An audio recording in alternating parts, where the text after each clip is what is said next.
बहुत ही ज़्यादा हार्डवर्क होने वाला है। ये हमारा तीसरे फ्लोर पे जो है ये होल में से सारे पैप आ हुए हैं, तो यहाँ पे जो है पंच हो गया था, तो क्रेक हो गया कॉपर पैप।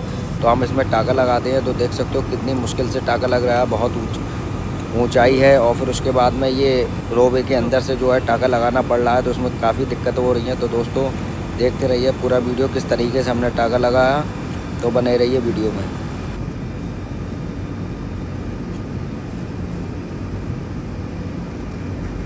बढ़िया।